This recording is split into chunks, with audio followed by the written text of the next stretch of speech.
Ils avaient souhaité se rassembler sur le parvis de Notre-Dame de la Garde, mais ils ont dû se réunir un peu plus bas. L'évêché a refusé, la bonne mère ne veut pas se mêler de politique. Notre objectif, c'était effectivement de requérir auprès de la bonne mère, parce que nous considérons que la situation du pays est dramatique, mais pas de capter. Bon, donc je comprends tout à fait. Et par contre, à titre personnel, et je suis sûr que nous serons très nombreux, nous irons nous recueillir dans la basilique. La Ligue du Sud, un parti identitaire et régionaliste, avec sa mouvance radicale dans les Alpes-Maritimes. Et quand les Niçois arrivent en terre provençale, ils se font entendre. On a plusieurs différences avec le Front National. C'est tout à fait notre dimension régionale, régionaliste, notre dimension européenne, alors que le Front National est foncièrement anti-européen. Nous, on se félicite d'avoir des liens d'amitié avec aussi bien la Ligue du Nord, comme l'UDC suisse ou la langue flamand.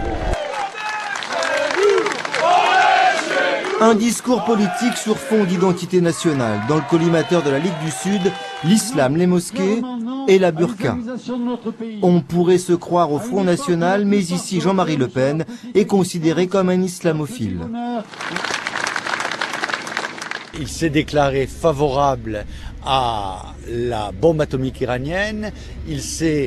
Il a dit qu'il y a 2 mois que les 5 piliers de l'islam étaient compatibles avec la République.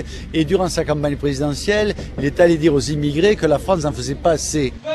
Jean-Marie Le Pen, le traître, au point que 5 conseillers régionaux élus à ses côtés en 2004 ont fait scission il y a 2 ans. Depuis, il siège sous l'étiquette Front Régional.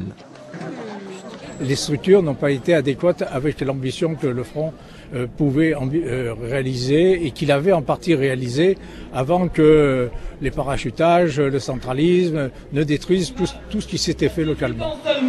Le rassemblement a regroupé environ 200 personnes. C'est loin des ambitions électorales de la Ligue du Sud qui aimerait dépasser la barre des 5%.